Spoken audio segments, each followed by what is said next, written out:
You can't be a visionary and an integrator and be the really great at both because your brain is just doesn't isn't wired that way. A creative person generally doesn't care about the details as much, right? They care about the bigger picture, This is me all day. and that's great, right? And you need that, right? Because you're pulling people I'm up. like a visionary. Like, I don't care how we get there, but this is where we're going. This is it. Exactly, right? And the operator says, okay, but let's put it in context of reality, Yeah. right? So what I like to say is that the visionary pulls the integrator up into possibility, and the integrator holds the feet of the visionary so they don't float away and create all these problems.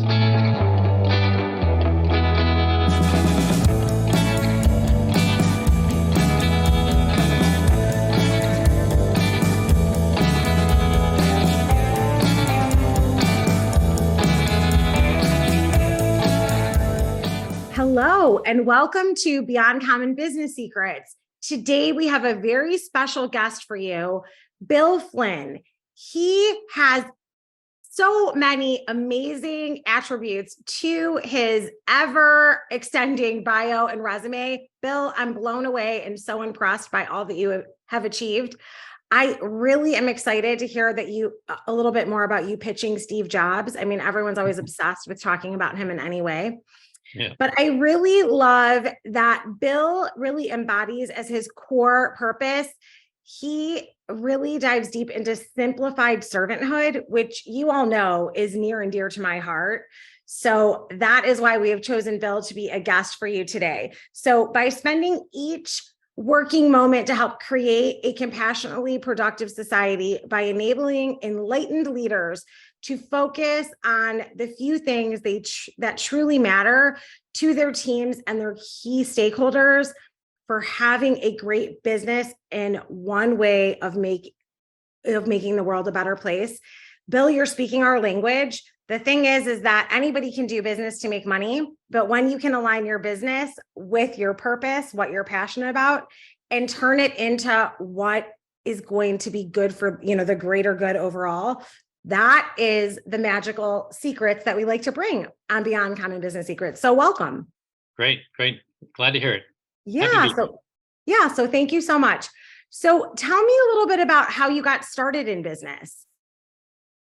So I started in high tech right out of college. I was lucky enough to have a family member who was a VC and on boards and things. And I got introduced to a bunch of folks, did a bunch of informational interviews, and one of them hired me. So I started as an inside sales rep for a networking company a long time ago, before Novell was even a thing, and before any things that most folks know today were around.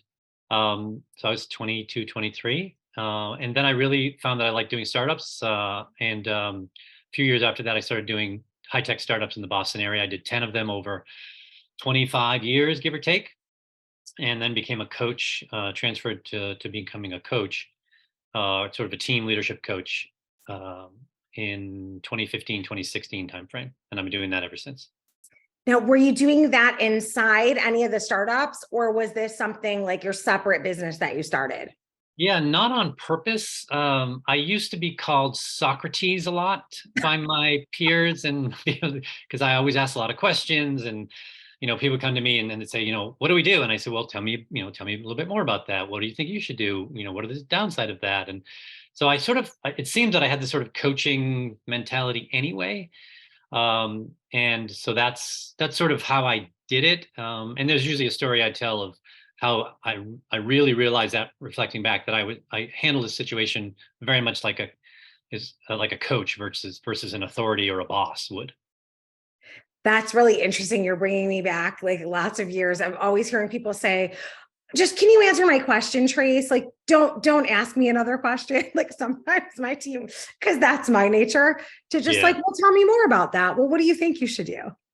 Exactly. Yeah. I think I was saying that to my siblings. Like, well, what do you I did that to my daughter a lot. She didn't like it growing up either. So so it's really funny, right? I love it. So what did you discover? Like, because you did the startup thing and quite a lot of them. Yeah. So what did you love about that piece? Like, what did you love about startups? Well, that really gets down to sort of what do I love doing in general. And, I'm a big fan of, as you sort of mentioned, what's your purpose? What are your strengths? What drives you? What gives you energy? That kind of stuff. And it turns out I really like puzzles. And to me, a startup is just a big puzzle, right? You're just trying to figure stuff out. And a lot of the times you're figuring things out that no one's ever figured out before, or in a different way. So I just kind of love that. Coaching is a different kind of puzzle. It's not quite as dramatic as a startup, but it still has those aspects to it. So I think that really is what drives me. And if you see me, if I have downtime, I'm usually doing the New York Times crossword puzzle or spelling bee or Wordle or whatever. I love those kind of things. So yeah, you like figuring out the solution, right? Like it's like that's the thing Yeah, with puzzles. Like there's always a solution. Let's just look at it different. I love that. exactly. Yeah. So tell me about you guys. From what I saw on your website, you guys really deal a lot with business growth as Yes. one of your elements for coaching. So can we dive into that? Because that is the number one question I get from clients, I get from people when I speak on stage, I get from listeners that write in. There's this tricky space about growth. So everybody always seems to ask this question. So I feel like, Bill, you're the expert. We need to answer this for us. When, it's like sometimes I have way too much staff and I don't have enough clients to fill. Then other times I'm turning things away. So there's like that sweet spot of growth. Can you like help us through that? Yeah. So the latter is better than the former, right? Your job is to create an environment so you're getting better and better at picking clients that are much more likely to be profitable and drive cash into your business, right? Is not all clients are created equal. Some of them cost you a lot more money than others, and you have to figure out, either do I find a way to make it so I can optimize that, or do I fire some of them? But many, I have my clients do an exercise that goes to that, which is, hey, list all of your clients for the last year or two or three, whatever the right time frame is, depending on your sales cycle, et cetera, and then order them by who do I love working with, who loves working with me, and then by profit. And the ones at the top, you want to get more of those. And as it turns out, in many cases, there are some exceptions, but the Pareto principle generally applies here as well. So 80% of your cash and your profit is typically driven by a very small percentage of your customers. And if the Pareto principle is true, the ones that are at the top are 16 times more valuable than all the others. So your job is to get one more of the 16, that top group, right? Because if you get that, it's the equivalent of getting 16 of the bottom, which is much harder to do, right? So that's what you're really doing. You're sort of honing, if you will, and that's what I talk about. Growth is. There's a great saying, I can't remember who said it now, but growth for growth's sake is the ideology of a cancer cell. And you don't want to just grow to grow, and that's the paradox, right? Gerber wrote about this in E-Myth. It's growth paradox. Is you just described it in general, right? I just need to get more people in here, or more revenue, and it's all going to fix itself. And sometimes it does, but often that's due to luck, not through deliberate decision making, et cetera. So that's what I do, is I basically strip down each of my clients' businesses to their fundamental, the first principle models, figure those out, and say, okay, let's find a way to get more of those best customers and to try to solve more of their problem for them. Maybe there's stuff we haven't quite fully solved the problem. Let's really understand the job they hire you to do, and is there more there? And then once you sort of got that down, I like to say you go deep first and then you go wide. Most businesses go wide too early, and most businesses die or struggle for preventable reasons, and they often die or struggle not because of indigestion, not because of starvation, but of indigestion, right? They take too many things on, and they haven't really thought deliberately about them, because just grow. We just need more revenue because I have to make payroll or whatever. And short term, maybe that solves it, but often you regret it in the long term. I love what you said about really like using your puzzle skill, right? To figure out how to move up the client, the percentage down here that you need 16 to 1 of the top, like figuring out how to move them up. I think that's really the magic, right? Like that's the magic of why you would grow. Right. Early on in my business, it's so funny. Early on in my business, you mentioned the book, The E-Myth. One of my mentors was like, Trace, before you open up the next scale size of your business, you need to read this. So I remember reading it like 3 times before I opened. But the thing I got stuck on in the early phases of business is that adrenaline. Like I just got so caught up in that thing. Like you think you have to grow, you think you have to grow. Like there's this revenue thing. Yeah. And and then I got stuck with thinking that you could skip those steps in the middle. Like you think you can go from, okay, I'm operator all the way to, I don't have to operate and we have everything written down. We have systems and there's so much gray in the middle of that. Yeah. And that is where I often see a lot of people that are in any type of creative service, because that creative brain doesn't want to stay still Right. to like formulate that. So do you have any tips or suggestions for those that are creative minded, moving from, hey, maybe they were an operator, but now they really need to step into that CEO role and really implement the systems and strategies?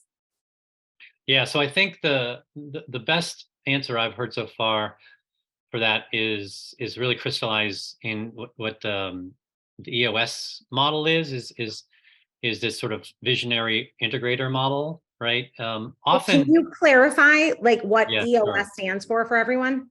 EOS is the entrepreneurial operating system, Thank you.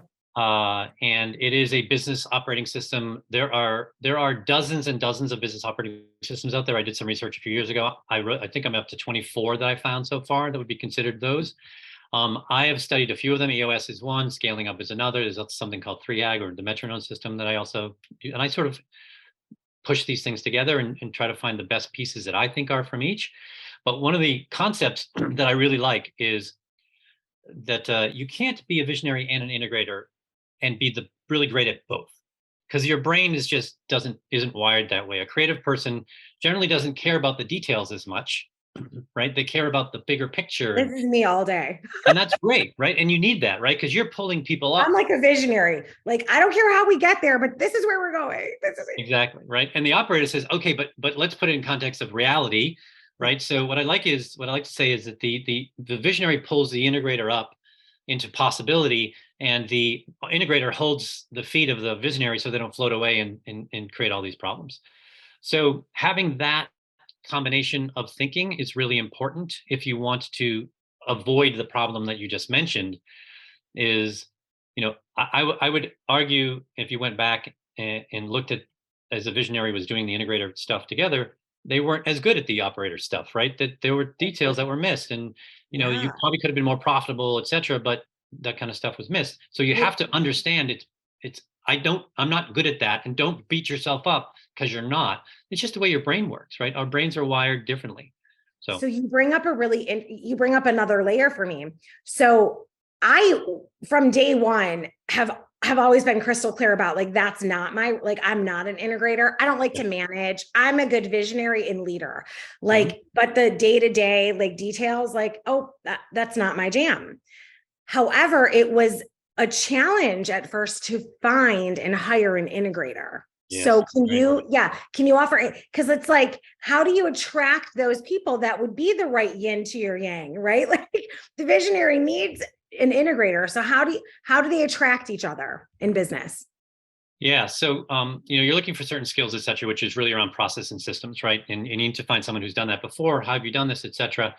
But the real key is that, so the two of you are going to fight a lot, and But that's you have to okay. be okay with fighting, right? You have to be Yes. okay with disagreeing sometimes. Yes. There has to be this respect between the two parties, and that's what makes it work. It's when you lose that respect, or don't ever gain it, is when you have problems, right? So I think, this is when Jobs and Wozniak went astray, right? They were good for a while, and then, I Yeah. think each of them lost respect for each other, and things didn't work out so well. They still really liked each other as people, etc.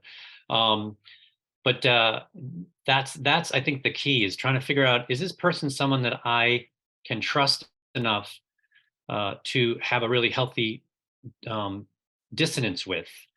So we make sure that we bring the best out of each other, that I'm not driving the company too far too fast, and that person isn't slowing us down too much. And that's a balance. It takes effort to make that happen. Yeah.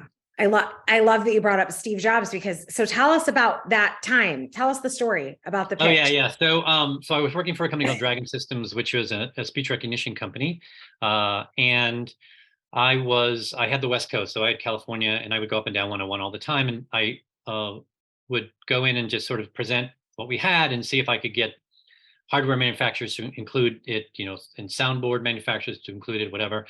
And I went to Next, and I was invited in by product managers, and I showed up, was setting up in the room, and one of the product managers said, "Hey, we're going to start in a few minutes.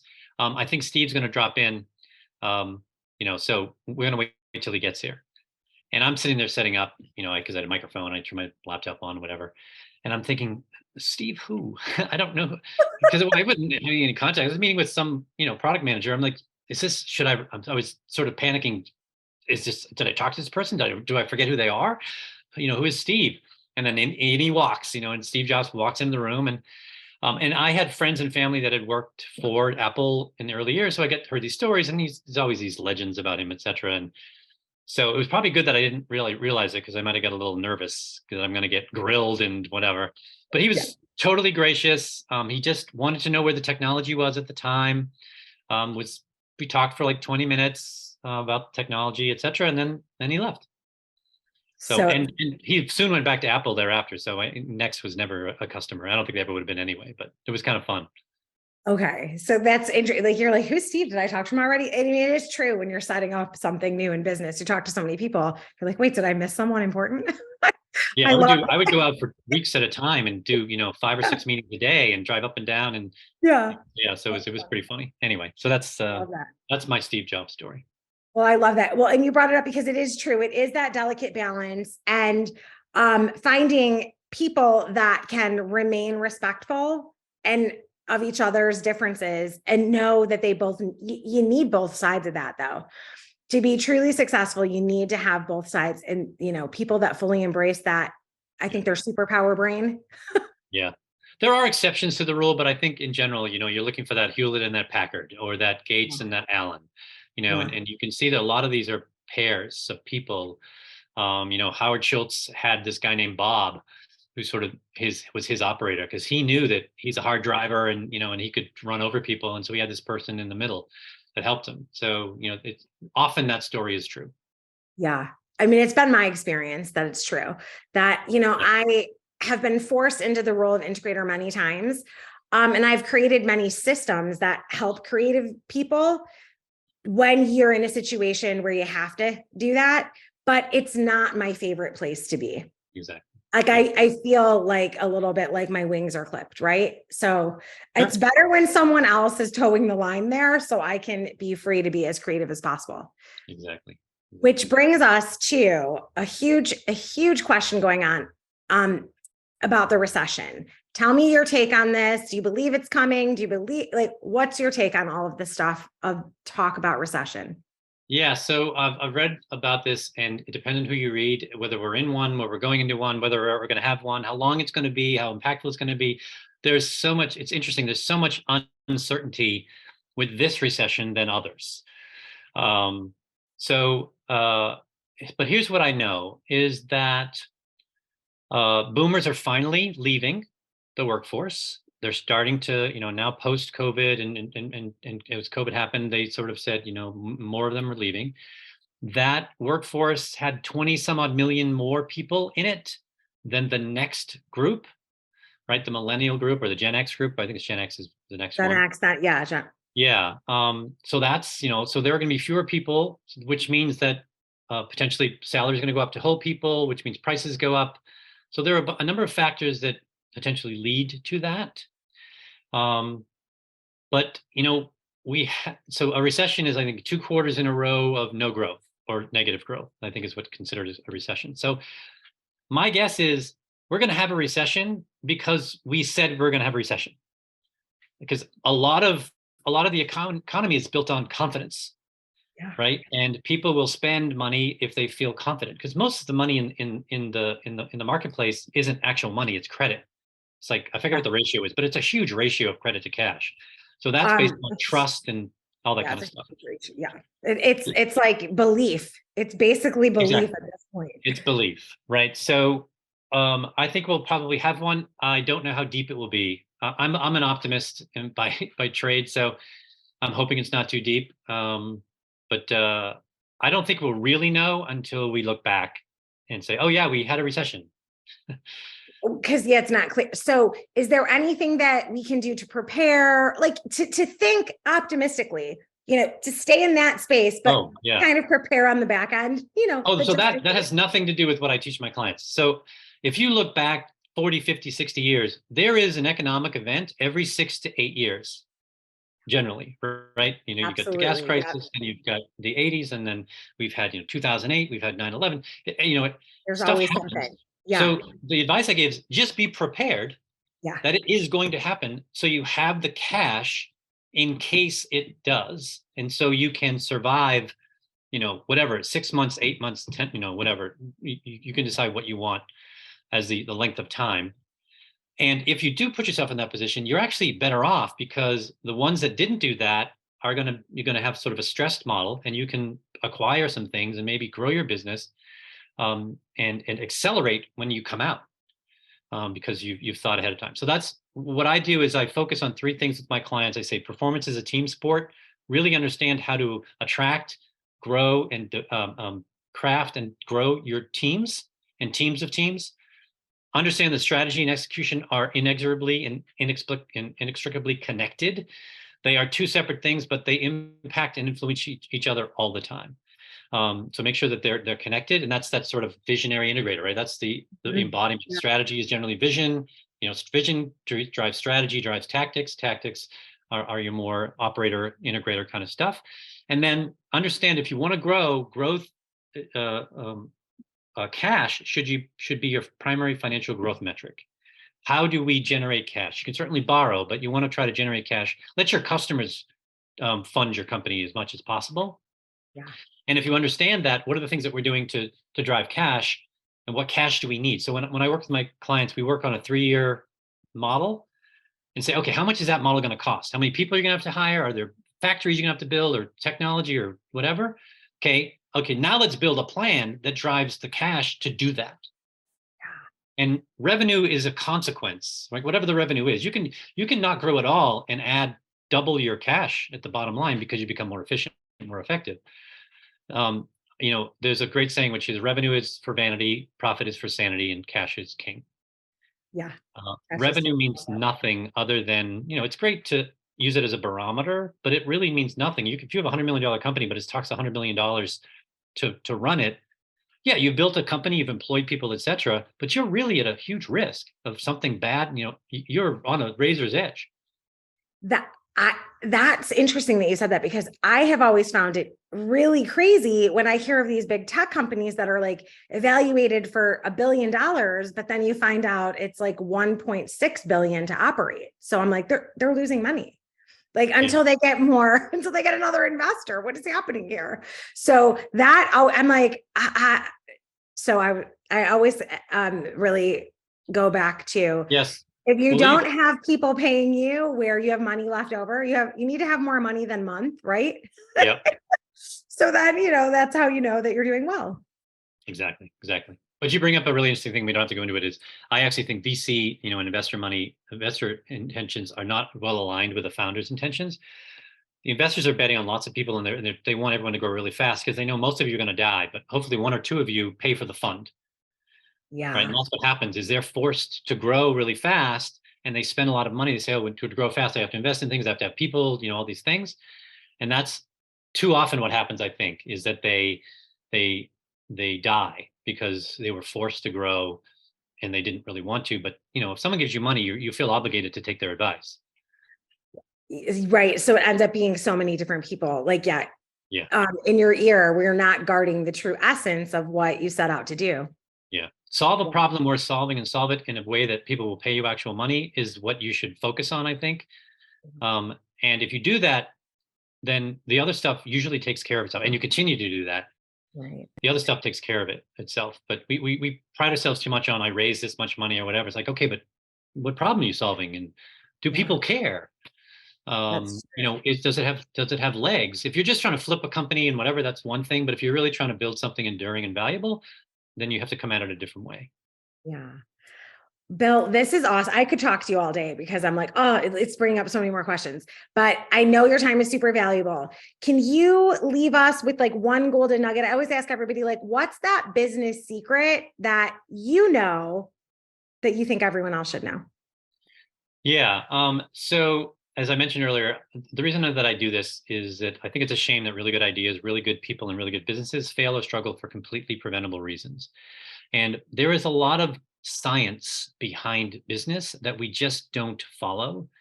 So, I would say understand what has worked. There are thought leaders out there. There's, most of the stuff that are being taught or being expressed, even Gerber, which is 30 years ago, that's from Deming and Shine and McGregor and all these management science things, concepts that we have are there for a reason, but we just ignore them. We go with our intuition too much. So we ignore at our peril the things that work because they're hard, right? These things are hard to do. I have a connection with Alan Mullally, and I heard him speak once, and I asked him, I said, hey, you just gave your spiel on how you turned around Boeing and Ford. And then I said, I just was at a conference where the guy from Continental turned them around, in the 90s and the 2000s. And if you read, I read a lot of stuff, and I say, when I get down to it, Gerstner at IBM, and you all do the same exact thing. You do it in your own way. And I asked him, so why don't more people do it? And he looked at me and he said, because it's hard. So we want it, our brain wants the easy thing. It doesn't want to struggle. So it forces us to do what it thinks is right. And often that leads us astray. And that's why I think most businesses fail. Um, there's data out there that says if you start a business in 5 years, you have a 50-50 chance of being alive. And it decreases the more you're in business, which to me is counterintuitive. You think the more you're in business, the more you'd learn. But I have a theory that, we make little mistakes, but they add up over time. Yeah, And they grow into a bigger, yeah. yeah, and we didn't correct them, right? So we hired the wrong person here. They hired people. We decided to expand our product model, but then we were too many things and all that kind of stuff. So to me, that's it is really understand that there are some really good principles, and that's what my book talks about. Here are the principles that I've learned. It's not the full answer, but if you just do these things, you've at least increased your chance of growing. Taking the guesswork out of growth is my little mantra. So where can we get your book and learn more about your programs and what you offer? Sure. You can get it. You can go to my site, which is www.catalystgrowthadvisor.com. If you want to read a PDF, you can just download my book for free. I'm more about the message than the money. Or you can, happy to have you buy it from Amazon or Audible there as well. It's called Further Faster, the vital few steps to take the guesswork out of growth. I'll make sure we include it in our show notes for sure. So Cool. Bill, thank you so much for being here. You are filled with so many golden nuggets of value, and we really appreciate you being here today. Make sure you guys go check out the show notes and grab all of these amazing tools and resources to help you grow your business for the right reasons. Thank you so much.